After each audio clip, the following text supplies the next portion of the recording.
Halo, perkenalkan nama saya Christian Wilson dari 12 MIPA 1 absen 6. Jadi di sini saya akan menjelaskan soal-soal dari asat fisika. Jadi untuk soal pertama, sebuah kumpulan berbentuk toroida memiliki luas penampang 5 cm kuadrat, jari-jari efektif 0,1 meter, dan 200 lilitan. Tentukan yang A, induktasi toroida, yang B, energi magnetik yang tersimpan dalam toroida jika dialiri arus 6 ampere meter. Lalu di sini kita akan pertama-tama menulis diketahuinya terlebih dahulu. Yang pertama diketahui bahwa luas penampangnya yaitu A sama dengan 5 cm kuadrat. Lalu diubah ke meter menjadi 5 kali 10 pangkat min 4 meter kuadrat. Lalu untuk jari-jari efektifnya yaitu satuannya R 0,1 meter. Untuk jumlah lilitannya ada 200. Kemudian untuk arus listriknya yaitu I sama dengan 6 ampere meter. Nah untuk permeabilitas vakum yaitu 4pi dikali 10 pangkat min 7 WB per AM. Nah, pertama-tama untuk menjawab pertanyaan soal A, kita akan menggunakan rumus L sama dengan permeabilitas vakum dikali N kuadrat dikali A per 2pi R.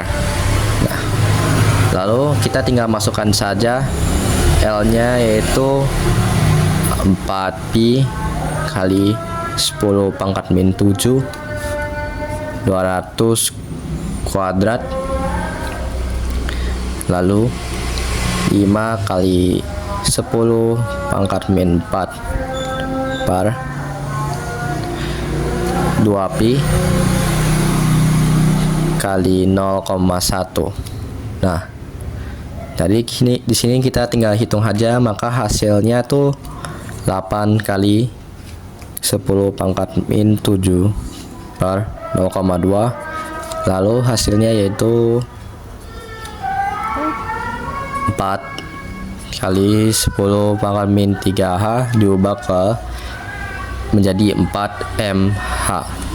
Maka untuk A adalah hasilnya 4mH. Lalu untuk yang B, di sini kita akan menggunakan rumus U. U di sini sama dengan 1/2 dikali L I kuadrat. Di sini juga sama, tinggal masukkan saja yaitu 1/2 dikali 4 kali 10 pangkat min 3 lalu dikali 6 kuadrat. Dan di sini juga tinggal dihitung aja, maka hasilnya tuh 72 kali 10 pangkat min 3 diubah menjadi 72 mC. Untuk pertanyaan yang B, hasil akhirnya adalah 72 mC. Nah, untuk soal selanjutnya nomor 2, suatu kumparan dengan induktasi diri 100 mH, hambatan tidak diketahui, dan sebuah kapasitor 1 HF disusun seri dengan suatu asilator berfrekuensi 5000 radian per S. Jika sudut fase antara tegangan supaya dan kuat arus adalah 60 derajat, yaitu tan 60 derajat sama dengan angka 3, maka tentukan kumparannya. Jadi di sini juga sama, kita akan menulis diketahuinya terlebih dahulu. L sama dengan 100 mH diubah menjadi 0,1 H. Lalu untuk kapasitasnya C sama dengan 1 μF sama dengan 1 kali 10 pangkat min 6 F. Lalu berikutnya untuk frekuensi sudut yaitu W 5000 rad per S. Dan untuk sudut fasenya yaitu 60 derajat dengan tan 60 derajat sama dengan akar 3. Maka di sini pertama-tama Kita akan mencari XL-nya terlebih dahulu. XL yaitu W dikali L. W dikali L itu sama dengan 5000 dikali 0,1 sama dengan 500 ohm. Untuk SC-nya rumusnya itu 1 per WC, yaitu 1 per 5000 dikali 1 dikali 10 pangkat min 6. Maka hasilnya adalah 200 ohm. Nah, lalu untuk rumus berikutnya yaitu tan. Tan ini rumusnya XL kurang XC per R. Tinggal kita masukkan saja, yaitu tannya itu tadi akar 3. Lalu di sini 500 kurang 200 per R. Maka hasilnya adalah R 300 per akar 3. Hasilnya menjadi 173 ohm. Lalu untuk hasil akhirnya di sini kumparannya adalah 173 ohm. Untuk soal nomor 3, elektron dapat terlepas bila disinari oleh cahaya yang panjang gelombangnya 4400 A. Konstanta Plancknya tuh 6,6 kali 10 pangkat min 34 CS. Cepat lambat cahaya 3 kali 10 pangkat 8 M per S. Lalu yang ditanya, yang pertama, berapakah besarnya fungsi kerja bahan tersebut? Yang kedua, jika cahaya yang digunakan panjang gelombangnya 3300 A, berapakah energi kinetik maksimum elektron yang lepas? Seperti biasa, kita akan menulis diketahuinya terlebih dahulu, yaitu panjang gelombangnya 4400 A. Nah, untuk panjang gelombang cahaya yang akan datang yaitu 3300 A. Nah, yang kedua ini panjang gelombangnya diubah yaitu menjadi 4400 kali 10 pangkat min 10 meter. Nah, untuk panjang gelombang cahaya yang akan datang juga sama, 3300 kali 10 pangkat min 10 meter. Nah, untuk konstanta Plancknya yaitu H sama dengan 6,6 kali 10 pangkat min 34 CS. Untuk kecepatan cahayanya C 3 kali 10 pangkat 8 M per S. Nah, untuk menjawab pertanyaan yang pertama, yaitu kita akan mencari W-nya. W-nya itu rumusnya W sama dengan HC kali lambda. Nah, di sini tinggal dimasukin saja, itu 6,6 kali 10 pangkat min 34 kali 3 kali 10 pangkat 8. Lalu per 4400 kali 10 pangkat min 10. Nah, lalu hasilnya menjadi 4,5 kali 10 pangkat min 10 C. Nah, yang untuk soal pertama sudah ketemu, hasilnya 4,5 kali 10 pangkat min 10 J.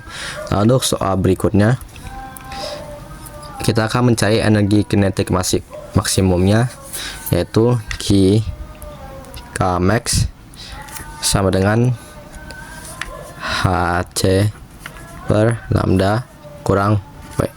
Nah, ini rumus dari kinetik maksimum. Nah, di sini juga masukin saja angkanya, yaitu 6,6 kali 10 pangkat min 34 dikali 3 kali 10 pangkat 8 per 3300 kali 10 pangkat minus 10 dikurang 4,5 dikali 10 pangkat minus 19. Nah, oh ya, sepertinya di sini ada kesalahan. Untuk jawaban A di sini bukan min 10 ya. Ini ada min 19 saat tulis tadi. Nah, di sini tinggal kita hitung-hitung saja, maka hasil akhirnya itu 1,5 kali 10 pangkat min 19C. Nah, untuk hasilnya, untuk hasil energi kinetik maksimumnya yaitu 1,5 kali 10 pangkat min 19 Joule. Untuk soal nomor 4, perhatikan gambar grafik berikut ini. Di sini terlihat gambar grafik yang dimana NO di sini ada setengah NO dan seperempat NO. Lalu untuk waktunya itu T itu ada 20 detik sama 40 detik. Grafik di atas menunjukkan perubahan suatu bahan radioaktif. Berdasarkan grafik perubahan bahan radioaktif tersebut, di atas tentukan yang pertama tetapan perubahan, yang kedua jumlah zat radioaktif yang tersisa setelah melulus selama 1 menit. Nah, di sini untuk menjawab nomor yang soal pertama, yang A, di sini diketahui kalau waktu setengahnya tuh 20 ya. Yang ini di sini berarti rumusnya tuh lambda sama dengan ln 2 per T setengah. Nah, di sini ln-nya tuh 0,693 per 20. Maka hasilnya yaitu 0,03465 S pangkat min 1. Untuk soal berikutnya